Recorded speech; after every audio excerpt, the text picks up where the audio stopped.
The law governing Liberia's mining industry, the Liberia Minerals and Mining Law, was enacted in 2000. Over 17 years later, it is older and more absolute than the laws of original rivals according to experts. Companies can choose a rival like Sierra Leone with a modern law, or risk entering Liberia with outdated law that is likely to change soon. Experts worry that uncertainty may drive companies away. One example, under the current law, companies are required to fulfill social services and infrastructure the government of Liberia was unable to execute during the dark days of the war. Now that Liberia is better able to provide these services itself, companies do not want to enter these same obligations. Companies are supposed to make upfront payments and pay royalties, corporate income tax, and other taxes.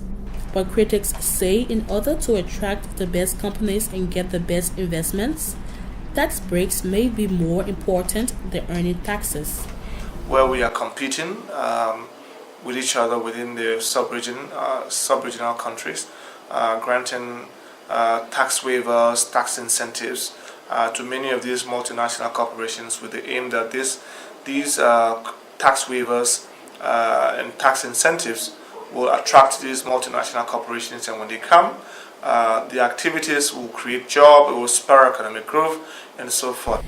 Environmental changes are desperately needed according to National Resources Watchdogs. The coordinator of the National Resources Management Consortium says the country is missing out on a real chance to be like other African countries that are benefiting from the mining laws. Jackson Spear is most concerned that the old law does not have adequate protection for Liberia's environment. That law clearly has some limitations. For example, it does not, in fact, it's in contravention of some of the other laws that were passed subsequently. For example, the Environmental Protection Act of 2007, as well as the PPCC Act of 2010. So we need a law that deals with all of those issues, that includes and that are sensitive to those other existing laws. So the need for a new law that reflects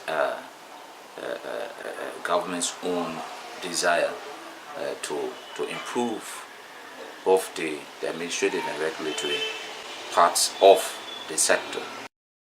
The revision of the law has been held up at the Ministry of Lands, Mines and Energy. The ministry recruited a consultant to draft a new law with the support of the German Development Corporation (GIZ). The consultant recommended scrapping the old law entirely. The consultant argued Liberia should have a new law that covered many of the individual fiscal and regulatory issues in all mining deals in Liberia. At present, each mineral development agreement with a mining company is worked out individually over long, difficult negotiations. Government doesn't always have the expertise to analyze the contracts, potentially putting Liberia at disadvantage in negotiations. But Deputy Mines Minister William Hans rejects the idea of scrapping the old bill. He says there are many factors that make Liberia unsuitable for a one-size-fits-all law. One example he cited is the heavy rains and poor roads that make mining in some parts of the country impossible for months in the year. He says companies need to be let out of obligations during these months. Minister Hans refused to speak on camera, but he agreed to be quoted. We see a good law that needs improvement. This law has grown over the years and it has to be improved.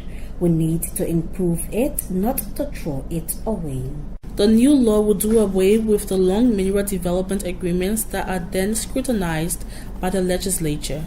Minister Hans said that will give too much power to the executive. We need the mineral agreement, but we want it to be small so that people are able to discuss those resolutions. The key specific things can be discussed and it goes to the parliament. Let them look at it. It goes to the legislature.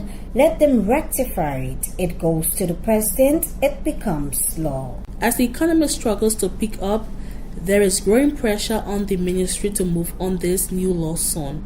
This report was produced by Power TV in collaboration with New Narratives and the Thomson Reuters Foundation, with funding from the German Development Corporation, GIZ.